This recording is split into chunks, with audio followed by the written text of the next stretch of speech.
اصل دشمن نمبر 1 میرے اور آپ کے اندر موجود ہے، میرا اور آپ کا نفس. اصل دشمن یہ ہے، نفس ما ہم کم طرف فرعون نیست لیکن اورا اون ایرا اون نیست. اور دوسرا خارجی دشمن سب سے بڑا یہودی. لیکن یہ کہ اس وقت کے اور اس وقت کے حالات میں ایک بڑا فرق واقع ہوا ہے.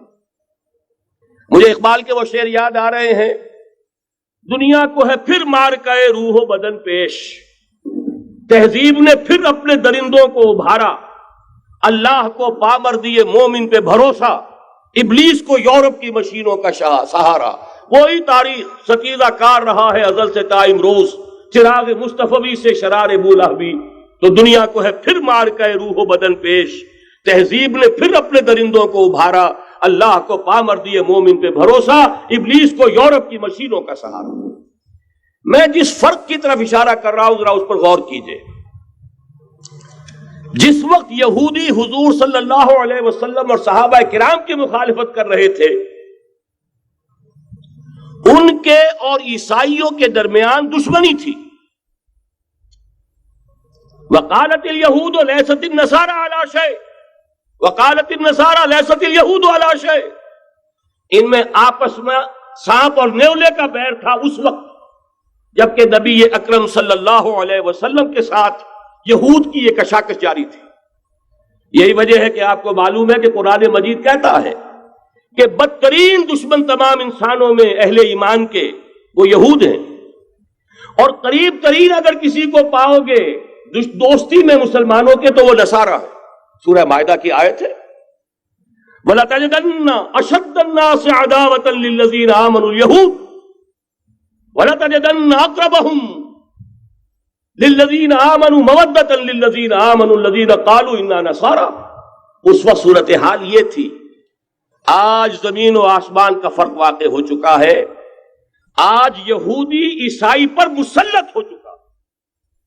یہودیوں نے پورا عالم عیسائیت فتح کر لیا ہے. آج پورا عالم عیسائیت یہودیت کا اعلی کار بن چکا ہے.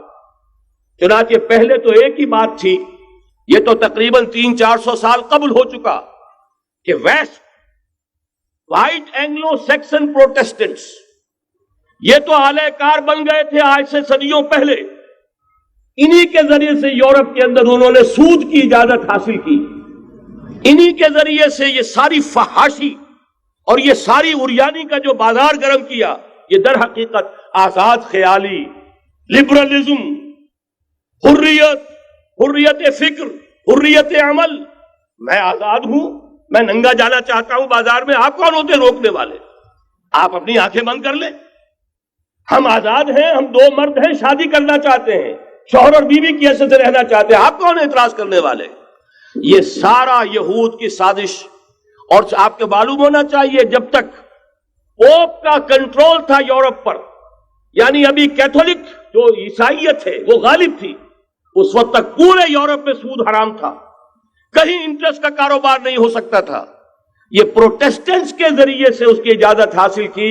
نتیجہ یہ نکلا، علامہ اقبال شاعر مشرق اس صدی کے آغاز میں گیا تھا یورپ، اور وہاں جا کر اس نے دیکھ لیا تھا فرنگ کی رگے جاں پنجے یہود میں ہے.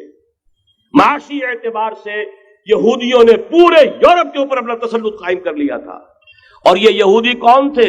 روتھشائلڈز، گولڈ سمتھس. یہ گولڈ سمتھ جس نے شکار کیا ہے تازہ عمران خان، ایک ابھرتی ہوئی شے تھا. امیدیں وابستہ ہو رہی تھیں، پہلے ہی سے ایک ہیرو کی شکل میں تھا. وہ اسلام کی بات کرنے چلا تھا، وہ اپنے کلچر کی بات کرنے چلا تھا. گولڈ سمتھ 5 کروڑ پاؤنڈ تو پہلی سلامی ملنے والی ہے. یہ قیمت کس سے کی دی جا رہی ہے؟ غور کیجئے. اگر وہ سارا سازشی کردار جو یہود کا ہے وہ سامنے ہو تو ہر شے آپ کے سامنے بالکل ٹرانسپیرنٹ نظر آئے گی. آپ دیکھ سکتے ہیں کہ اصل میں ہو کیا رہا ہے. بہرحال مجھے جو دوسری بات کہنی تھی وہ یہ کہ یریدون ان یطفئوا نور اللہ بافواہہم، اس وقت بھی یہودی تھا، آج بھی یہودی ہے.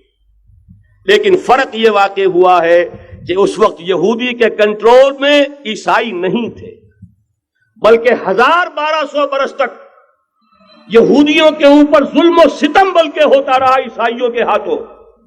پورے یورپ میں پرسیکیوٹڈ تھے، انہیں اگر کہیں سہارا ملا مسلمانوں کے ذریعے سے اسپین میں ملا ہے. خليل بالقرآن هو إمامنا على هداية الله